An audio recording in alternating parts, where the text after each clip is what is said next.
और आप सबकी अंतरात्मा में, उन्हीं का तो प्रकाश है।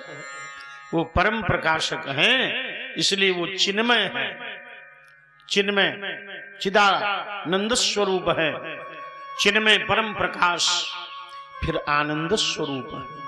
वो आनंद, आनंद ब्रह्म है। जहां भी आनंद है वहां ब्रह्म है।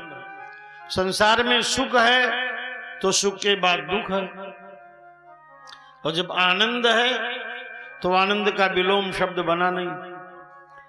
आनंद का विलोम शब्द किसी भाषा में नहीं मिलेगा। आनंद अपने आप में पूर्ण है, और ये घटता नहीं, ये बढ़ता है।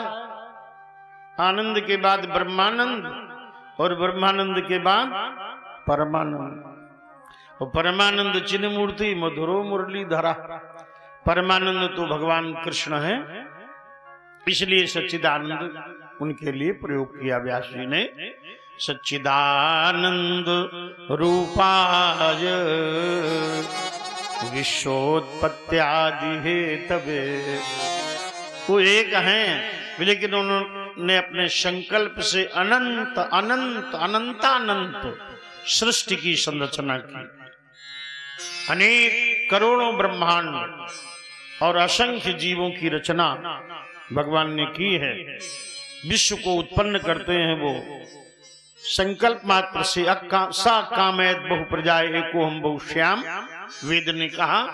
उन्होंने बस कामना कर दी कि अनंत सृष्टि हो जाए, और अनंत सृष्टि हो गई, और उस सृष्टि में वही व्याप्त हो गए। हर जगह वो व्याप्त है। सर्वम खलमिदम ब्रह्म। ऐसी कोई जगह नहीं, ऐसा कोई पदार्थ नहीं जिसमें ब्रह्म न हो। सब में व्याप्त हो गए। विश्व की रचना करते हैं, पालन करते हैं, सबके पालनहारे हैं, और फिर अंत में संहार भी करते हैं, लीन कर लेते हैं, अपने में समाहित कर लेते हैं। ऐसे नारायण की हम स्तुति करते हैं। तो व्यास जी ने देखा ये संसार के जो मनुष्य हैं वो 3 प्रकार के दुखों से पीड़ित हैं, दैहिक, दैविक और भौतिक। देह की पीड़ा सभी को है, कुछ न कुछ, किसी को कम है, किसी को अधिक है। दैवी आपदाएं आती ही हैं जीवन में, भौतिक संसारिक बाधाएं भी आती हैं। तो मनुष्य पीड़ित है, तो समस्त मनुष्यों के कल्याण कामना हेतु महाराज व्यास जी कहते हैं, हे प्रभु, तापत्रय विनाशाय, त्रितापों के विनाश के लिए पहले तो त्रितापों का विनाश करो भगवान। दैहिक, दैविक, भौतिक ताप ये मनुष्य के समाप्त हो जाएं, इसलिए श्री कृष्णाय वयम नमः।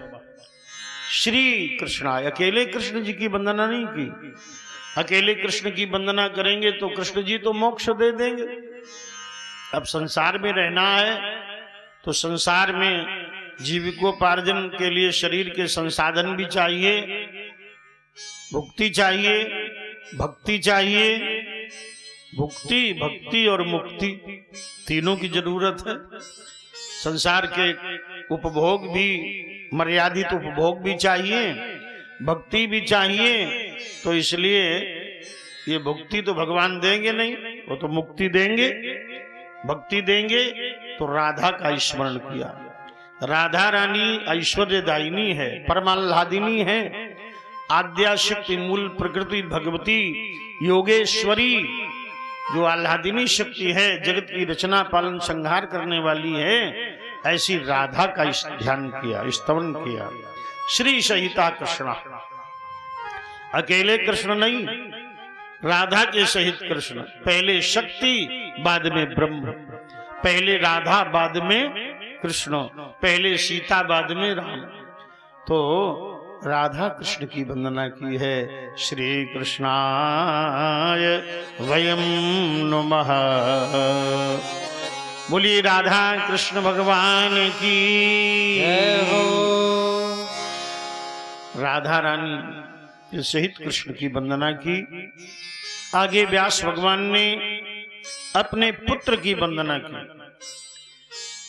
पुत्र की वंदना, पुत्र तेजस्वी है, पुत्र परमहंस है, इसलिए व्यास जी ने सुखदेव जी की वंदना की। दो पिता ऐसे हुए जिन्होंने पुत्रों के चरणों से प्रेम किया, महाराज वेदव्यास और महाराज श्री दशरथ जी राम जी के चरणों में प्रेम करते हैं। मंदो अवध भुआल सत्य प्रेम जहि राम पद। तो वंदना का बड़ा प्यारा श्लोक है, भागवत का आप श्रवण करें। एयं प्रव्रजन्त मनुपेत मपेत कृत्यम द्वैपायनो विरह कातर आजुहाव। पुत्रेति तन्मे तया तरबो विनेदुष तम सर्वभूत हृदयम मुनिमानतोस्मि। महाराज वेदव्यास जी का आश्रम सरस्वती नदी के पश्चिमी तट पर। पहले सरस्वती नदी ये हिमालय के परिसर में प्रवाहित होती थी, अब अंतर्हित हो गई, लुप्त नहीं है, अंतर्हित है, समाहित हो गई है। सरस्वत्या पश्चिमी तटे, सरस्वती के पश्चिमी तट पर सम्याप्रास नामक आश्रम में महर्षि भगवान वेदव्यास जी की धर्म पत्नी देवी पिंगला के गर्भ से 16 वर्ष बाद एक बालक उत्पन्न हुए। यम प्रव्रजन्त मनुपेत मपेत कृत्यम। बालक का जन्म हुआ लेकिन नाला भी नहीं कटने पाया और जन्म लेते ही तपस्या करने हेतु चल पड़े। पिता वेदव्यास ने देखा मेरा पुत्र अभी अभी उत्पन्न हुआ है और अभी भी वन को तपस्या हेतु जा रहा है, तो द्वैपायनो माने महर्षि भगवान वेदव्यास विरह कातर आजुहाव, पुत्र मोह से व्याकुल हो गए, विह्वल हो गए और पीछे पीछे दौड़ पड़े सुखदेव के। पुत्रेति पुत्रेति, अरे पुत्र वापस लौटाओ, अरे पुत्र वापस लौटाओ, व्याकुल विह्वल हो गए। ये सुखदेव तो बोले नहीं। सुखदेव जी की ओर से वृक्ष बोलने लगे, सुकोहम सुकोहम सुकोहम सुकोहम। हम सुखदेव हैं, हम सुखदेव हैं, हम सुखदेव हैं, सुकोहम। सर्वोभिनेदु, वृक्ष बोलने लगे ये मायातीत, माया से परे परमहंस परिव्रजकाचार्य हैं, ये वापस नहीं लौटेंगे। ऐसे प्राणी मात्र की अंतरात्मा श्री सुखदेव जी सर्वभूत हृदय सुखदेव जी को प्रणाम करते हैं। भक्तों प्रेम से बोलो सुखदेव महाराज की जय हो। अब महाराज नैमिषारण्य में 88,000 शौनकादि जो ऋषि हैं उन्होंने सूत जी से कहा महाराज ये 16 वर्ष बाद क्यों जन्मे और जन्म लेते ही तपस्या करने के लिए क्यों चल पड़े, ये रहस्य में आप बताइए। तो महाराज सूत जी कहते हैं देखिए एक बार की बात है, एक बार कैलाश मझारी, एक बार कैलाश मझारी,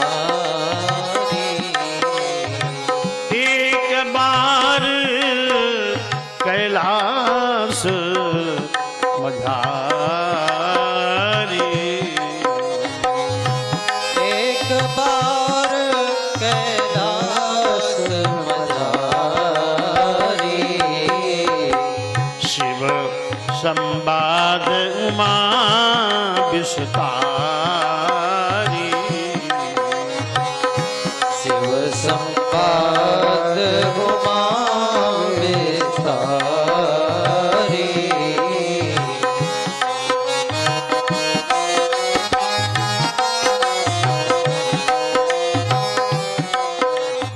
कैलाश पर्वत पर भगवती पार्वती ने भगवान शंकर से प्रश्न किया, भगवान कोई पहनता है रुद्राक्ष की माला, कोई तुलसी की माला, कोई चंदन की माला, और भोलेनाथ आप पहने हो मुंड की माला।